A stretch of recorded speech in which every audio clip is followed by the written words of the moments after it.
feeling yet the negative impact of this.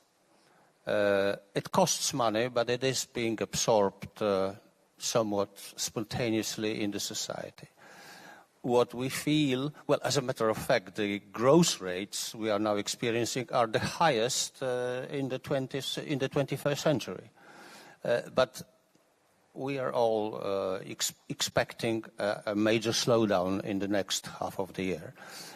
What is the side effect of the war in Ukraine? First, it's an increase in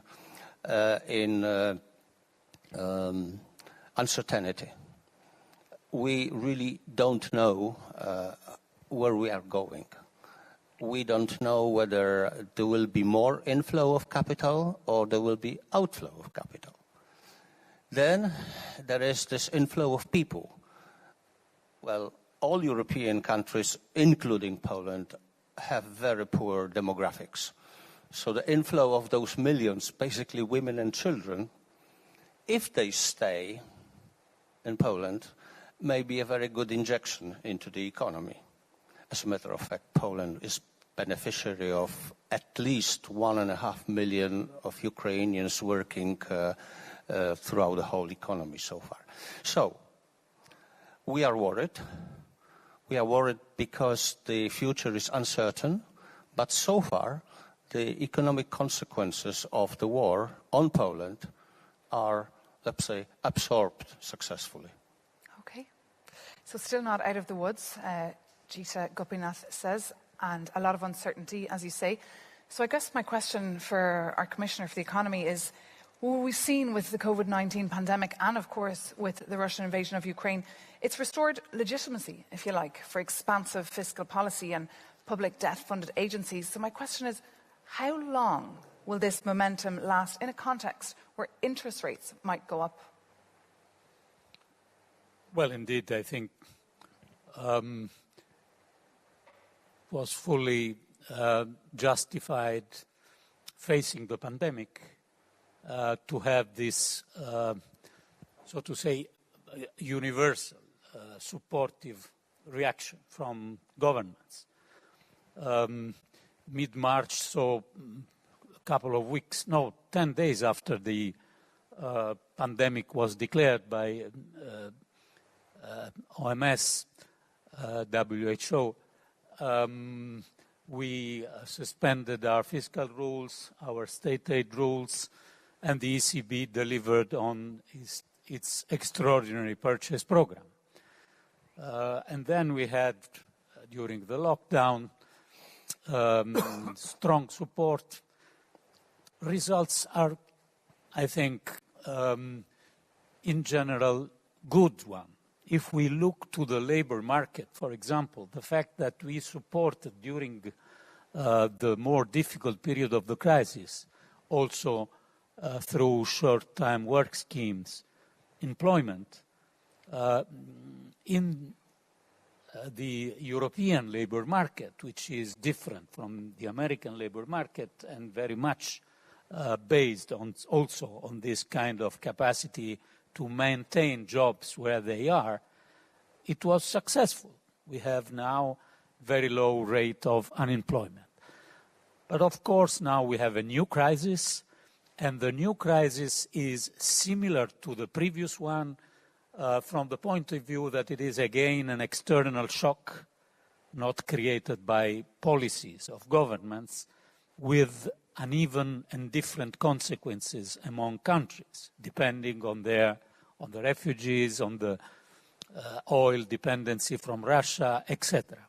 But it is not the same crisis, and it cannot justify the same level of supportive fiscal policies. So it's necessary now to have more targeted, more selective actions in supporting our economy. Because if we adopt the post-pandemic or the during-pandemic methodology to our fiscal policies in the new environment, which is also an environment where inflation is at 6.5% and where the monetary policy could take also in Europe decision increasing interest rates. Well, I think we can't adopt this universally supportive fiscal policy. More selection, more targeting, and I'm telling this not because I'm worried about the sustainability of the debt, because, well, financing condition will remain very favorable, even negative for a long period in Europe. But of course, with inflation and with the new nature of this crisis, we need to be much more targeted and selective. And this is what we will also suggest with what we call our spring package. So the end of the one-size-fits-all policy. Jita Gopinath, I'd like to get your take. What is the IMF recommending or advising the European Commission at this time when it comes to those fiscal rules that are under consultation now? So indeed, we have a second crisis on top of a crisis that hasn't ended yet, which was the first was the pandemic.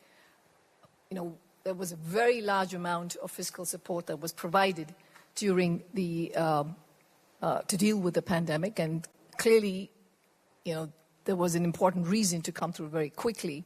I would still say that we have to wait and we have to study how these different programs worked, so that, you know, if the next time around that we might do things a bit differently. But in general, the fact that we had a strong recovery in especially the advanced economies, very strong labor market recovery, was a consequence of the very large amounts of support that was provided. Now, that's less true for the average emerging and developing economy, where much smaller fiscal support and weaker recoveries in general.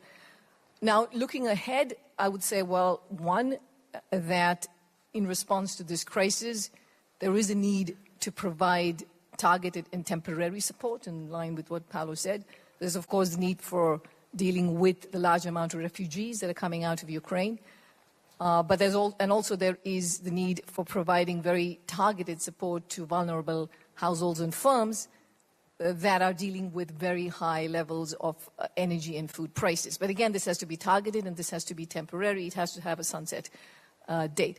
Now, of course, many of the countries, they're also having to deal with more medium-term, long-term expenditures that they have to do in terms of climate, digital infrastructure, dealing with inequality. So there are many, expenditure items that are still there on the agenda.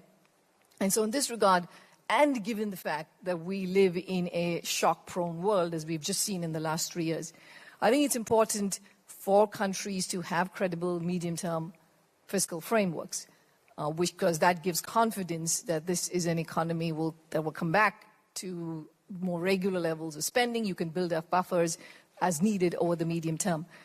And in this particular regard, I think the work that's being done on EU fiscal rules is very important. This has to be looked at from the current context where debt levels are very high. There are multiple shocks hitting these economies. So from our perspective, we would see that the next form of these rules would have the virtue of simplicity, so it's much more clear what the rules are. It's easy to monitor, it's easy to enforce. Secondly, that it is tied to a medium-term kind of fiscal balance framework, and it depends upon the level of debt of the country. So if you're a country with very high levels of debt, which means that you're riskier in some sense, then that would have a different implication for the path of your policies. And third, it's very important that there should be much more ownership at the national level for the kinds of rules that exist. So all of this is needed to deal with the fact that we, again, live in a shock-prone world, and there are a large amount of investments that still need to be made in raising the potential for most of these economies. I'm going to ask Mark Belka the same question. In the meantime, you can be preparing questions that you have for the panellists. We already have a couple coming in there online, so keep them coming and we'll get to them in just a minute. But Mark Belka, your take as a member of the European Parliament on that same issue, on the fiscal rules. Your take on the fiscal rules that are under consultation now. Well, this is one of the most serious challenges that the European Union faces.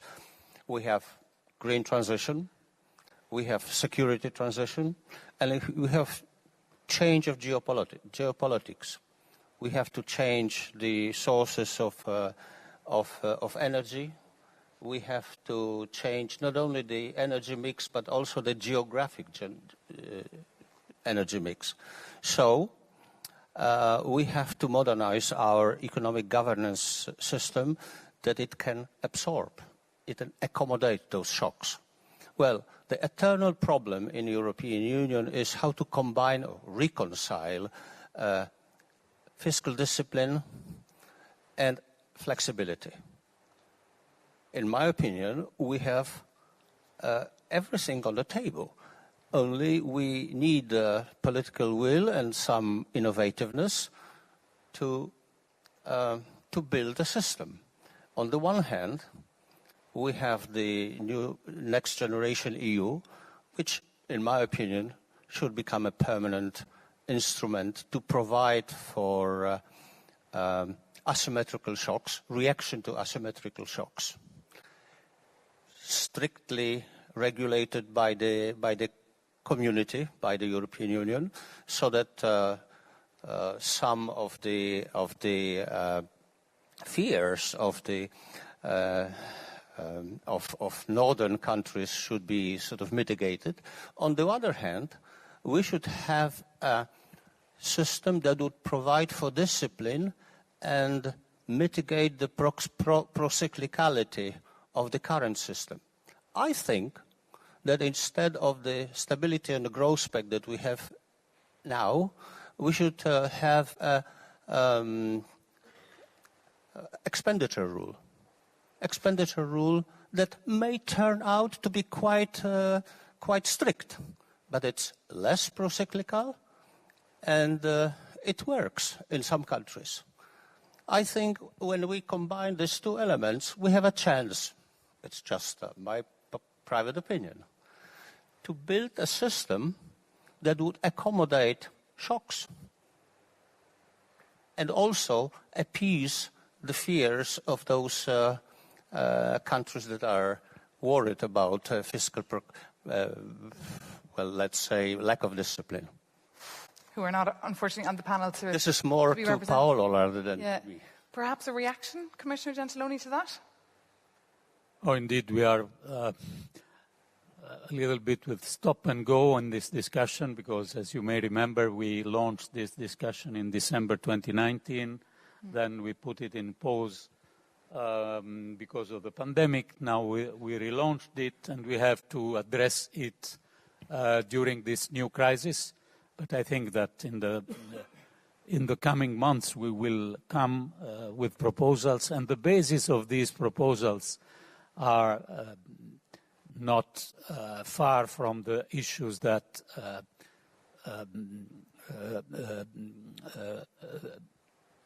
Gita and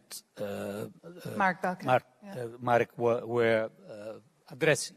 So first, how to reconcile the fact that we need a gradual reduction of the debt, but without choking growth and investment. Second, ownership and simplicity.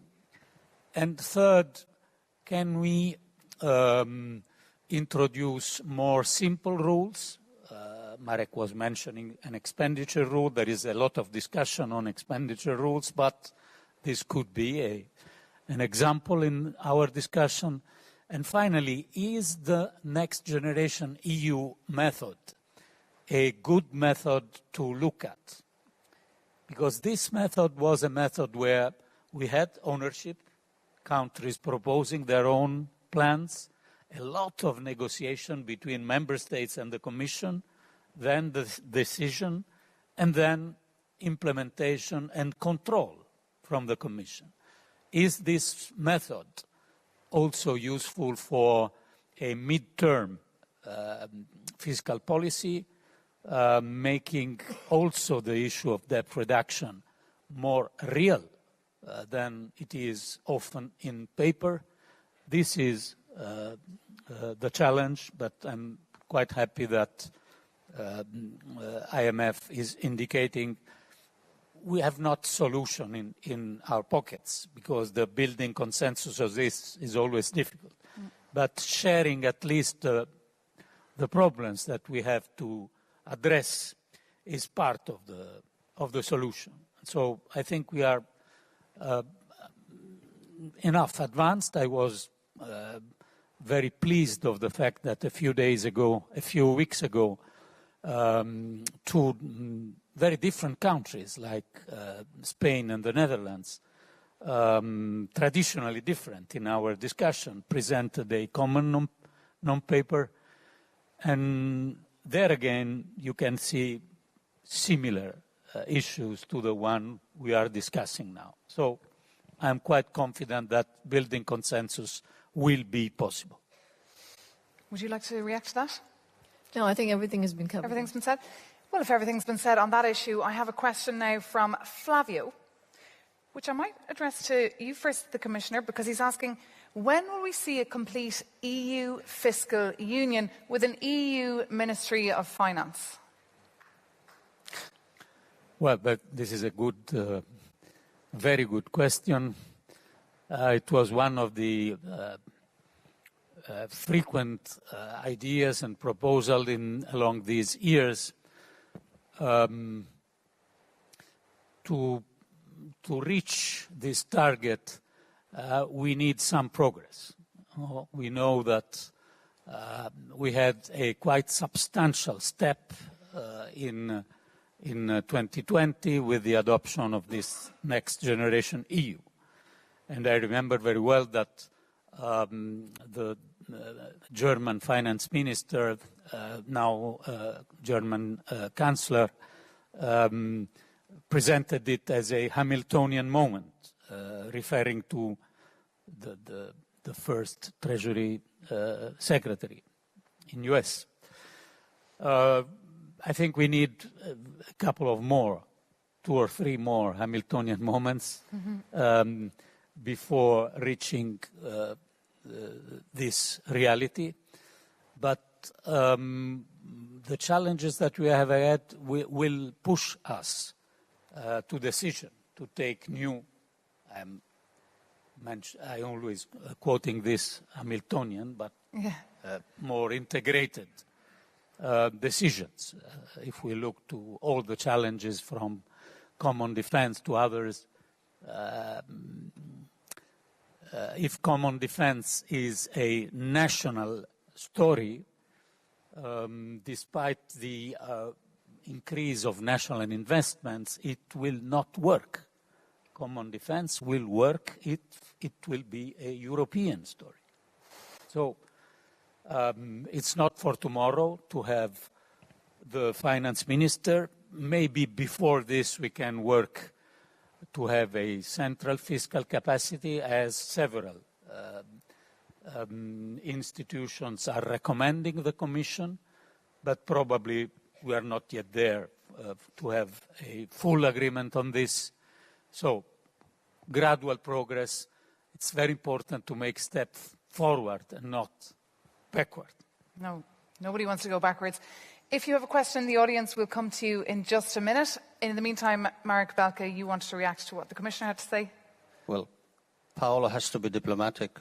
I don't need to be as diplomatic. I think it would be counterproductive to set a date to establish European Ministry of Finance, but we are building elements of the function of the Ministry of Finance. If we once get to the situation in which we'll have European debt managed in a communitarian way, if we have what we are discussing about so-called own resources, European taxes, even if we don't call them taxes because of the treaty reasons, then maybe the next commissioner will, in fact, be executing the functions of the Minister of Finance. In Europe, it never works sort of normally. We are meandering all the time because we are 27, not one. Meandering. Would you like to make a comment on that?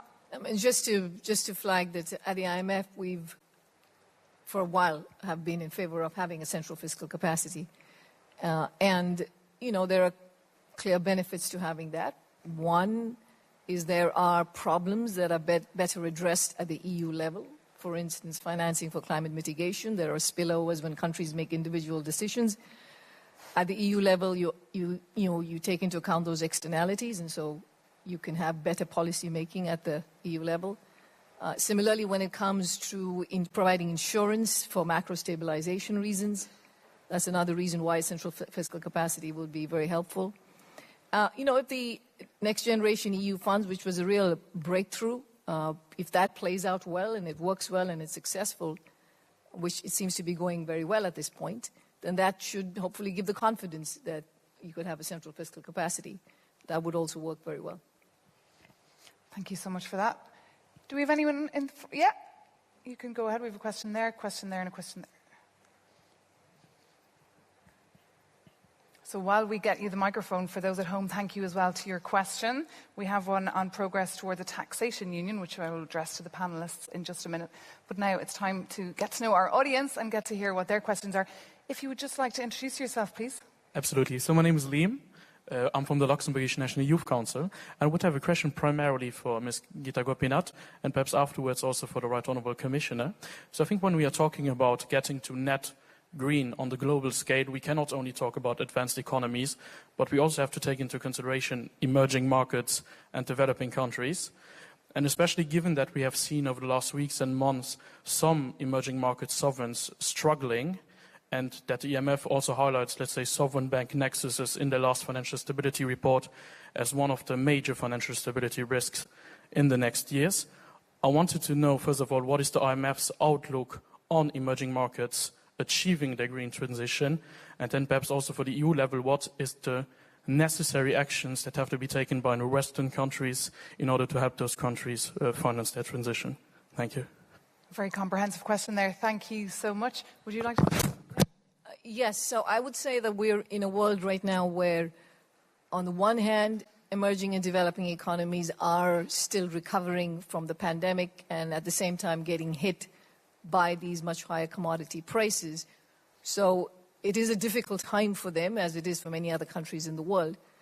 But at the same time, I would say that right now, emerging and developing economies also feel very strongly about the fact that they need to address the climate challenge and they need to undertake the investments for adaptation and mitigation. Now, I know countries that were planning to go off coal to help meet their targets, but this crisis has now temporarily put that on hold. They were planning to go away from coal but transition through gas. But as gas prices have gone up, that's made it very difficult. So to be fair, this is a very challenging time for them to be able to execute on what they want to accomplish. But the intent is very much there. And it affects them on a daily basis, climate change. Even the pollution affects them on a daily basis. So it's something that they want to do. We think it is important to have a kind of a carbon price floor among the major emitters. The US, the EU, India, China, maybe Japan, is to have at least have a common carbon price floor, which will then address the challenges that they face. And also, we are concerned about what can happen if individual countries start putting tariffs on each other to deal with the problem, right? So this is one step that's needed. Secondly, of course, there's a lot of investment that's needed. There is there is public money that exists for it, but the scale of investment that's needed is way more than the amount of public money that can be provided. That said, the international community should help towards the $100 billion goal that was set for climate financing. But most importantly, it has to catalyze a lot more investment, private sector investment to go in including in technology transfers and technology sharing. So the intent is there. To recognize these are very difficult times, so I think there's going to be some wavering from the actions and targets. But I think that they plan to get there and will need a lot of action from the international community. More broadly, in terms of what needs to be done, I think there's a lot of intention around the world, but frankly, the actions don't meet the intent in terms of what needs to be done. We're seeing more being promised and put out there. but still there's a huge gap. If we continue with the current level of actions, we're going to be nowhere near what we need to meet the targets. Implementation, of course, always the challenge, right? Well, fully agree with how Gita describes the situation, because indeed we are exactly in the green transition process, but this crisis could introduce some contradiction in the process. Of course, not only in emerging markets where the transition is, from a certain point of view, much more challenging and costly, but also in advanced economy. So I think the EU should first of all ask itself how to behave in this situation, because you could answer, okay, difficult times need to face this gas and oil independency, so we could put on hold the climate transition for a certain period, then we will come back in a few years, don't worry. I think this would be a terrible mistake. What role the EU can play at global level in this issue is a leading role. And this leading role is very important for us, for our economies, but also at global level. So, of course, it is not easy, because if you introduce, for example, a carbon border adjustment mechanism, this could be perceived as a sort of something against other countries. But gradually, I see that there is a consensus on the fact that this could trigger a general discussion and not be considered as a mistake, but as a benchmark, a reference, working to the common target of having a common basis at global level for the carbon pricing. The green taxonomy, how to attract private investments.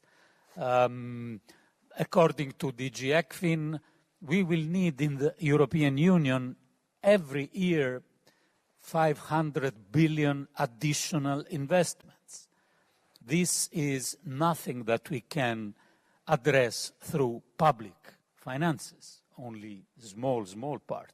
So how to attract, how to give rules to private investment, how to crowd them is crucial.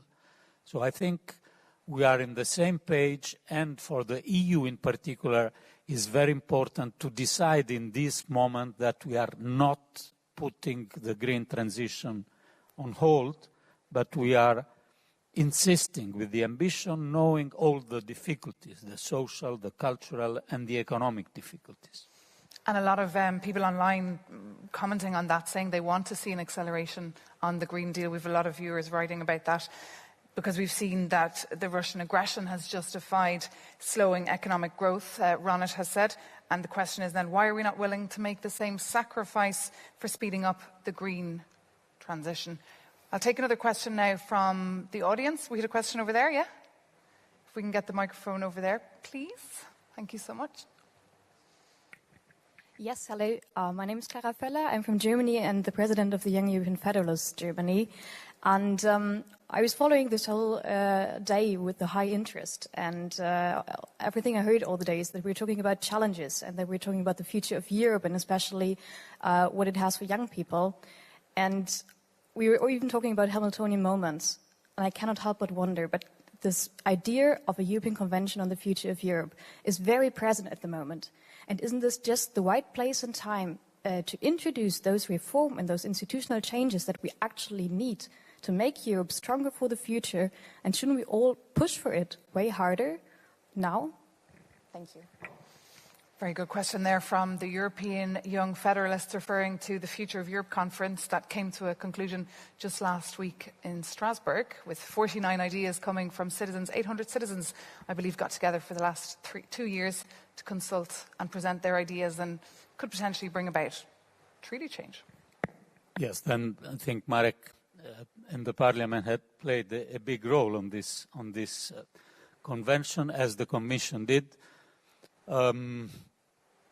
I think several ideas came from the convention, and also Emmanuel Macron and von der Leyen in their conclusion were taking from these proposals good messages. I remember the President of the European Parliament, Metsola, saying, well, we want something from all these recommendations to bring work forward. And I think this is crucial, and there are especially some of the proposals coming from this discussion. I'm, for example, referring to the unanimity rule that could gather consensus and become a real step forward. Of course, when we speak of a possible future convention, when we speak to changing of the treaties, all this is necessary. It should not be an alibi to avoid decision. Because I always repeat that, yes, unanimity is a big burden. Yes, our architecture should be strengthened towards more integration, but at the same time, if we have political will, if we don't leave everything to national governments and we take initiatives as European institution, we can reach big results. What we reached with Next Generation EU was not the result of a change of the treaty, was the result of an emergency, of public pressure, of the public opinion, and of bold initiatives taken by the Commission and by the institutions. Mark Balka? Well, this is a crucial problem and extremely difficult because of different sentiments all over the continent. I happen to come from a country which is governed by a party that is Eurosceptical at best. And, well, myself, I'm die-hard Euro enthusiast. I would not call myself federalist only to call myself confederalist, if this helps the idea. But now to the substance.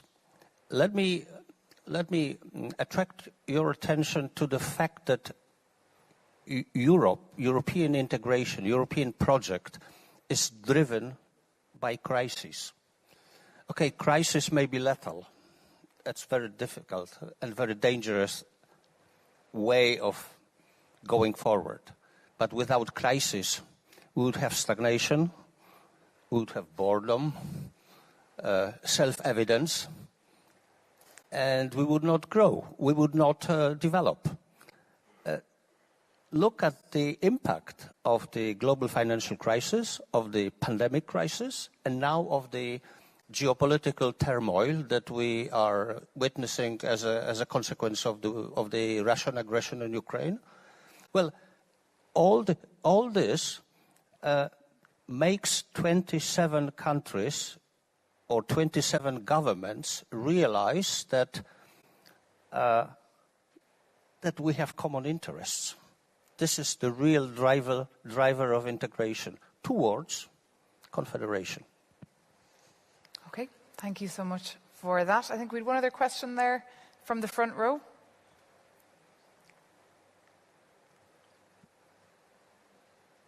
Thank you so much. Thank you for this conversation. I'm coming from Romania and from civil society, so expect a loaded question.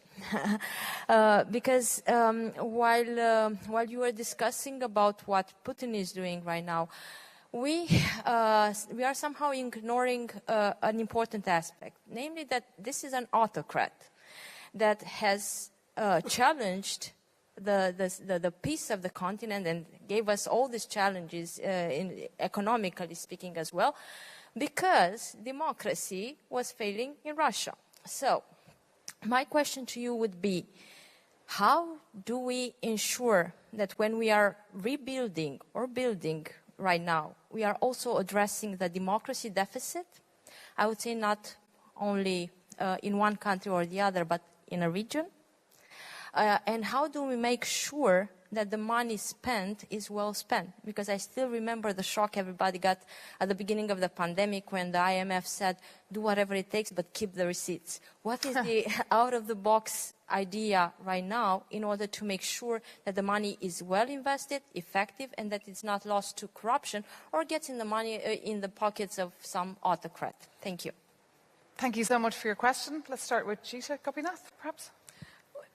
A very interesting question. I'm going to, of course, first preface my answer with saying that, the IMF, we are fiercely apolitical. And to do our job well, we have to stay fiercely apolitical. So this is something that we will maintain. In terms of the question of how to ensure that the financing we provide or anybody else provides gets used appropriately, actually for the benefit of the citizens as opposed to being stolen, we've been doing a lot of work at the IMF on particularly these issues, on governance, on putting safeguards in place. So for instance, during the pandemic, I think there were about 80 countries or so that we provided emergency financing to. And this was quite a bit of a change from the typical IMF lending, which comes with a lot of conditionalities, and you have a program, so there's a lot of monitoring that goes on.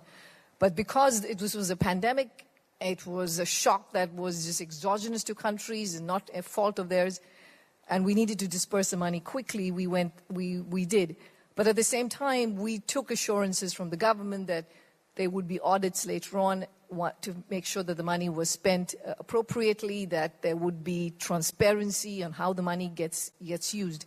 So this is a very important issue, and every time we're discussing about a country that needs financing, we really need assurances the money will get spent appropriately and not just get stolen and put away somewhere else.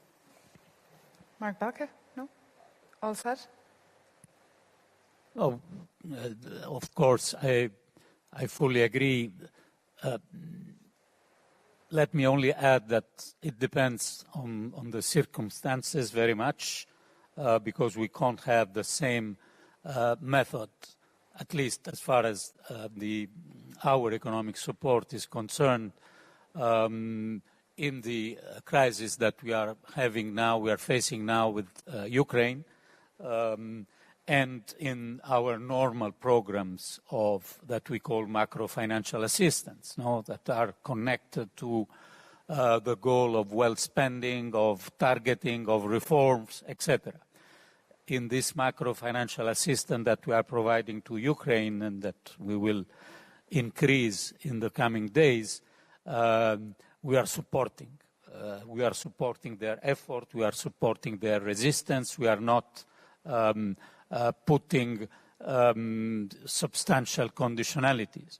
But then, of course, when the project of reconstruction will come, this will again come as an important. The quality, the anti-corruption will again become important.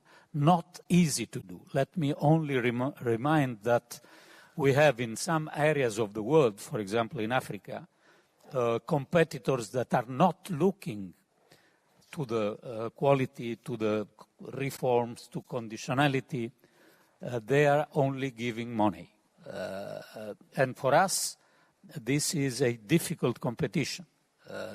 So the balance should be very accurate, and there is not a one-fit-for-all situation, but we are lucky because our macro-financial assistance comes on top of the IMF programs. So it's IMF that is deciding the initial conditions, and then we are coming in support. So part of the job is what Gita and Kristalina and the IMF are doing for us. Okay. Thank you so much, EU Commissioner Paolo Gentiloni. Thank you so much for your question. Thanks, of course, as well to Gita Gopinath, First Deputy Managing Director from the IMF. And thank you so much. It was so interesting as well to have your perspective, Mr. Marek Belka, Polish MEP from the Socialist Party. I'm sure everyone is ready for a coffee break now because it's almost 4 o'clock. So I'll hand over to Naomi. Yes, we have now reached the end of this edition of the Brussels Economic Forum. Maybe do come and join me. It's been an incredible day, I'm sure you'll agree, packed with ideas, challenges, visions and solutions. For this European Year of Youth, it's been great to get that young perspective. And of course, we had the US Secretary of the Treasury starting the day. There's been a lot of media buzz around that already. And I want to thank every one of our speakers for their time. They've been amazing, haven't they? They have, and so have you. A big round of applause for our physical audience. It's been amazing to be hosting here in front of real people again, so thank you so much. And thank you for all your questions, your comments, and your very comprehensive questions, I must say. Thanks as well to our audience and online. And if you've missed any sessions and you want to catch up, you can get everything on the Brussels Economic Forum 2022 website. But for now, that's it for this year. We hope to see you next year. Take care and see you soon.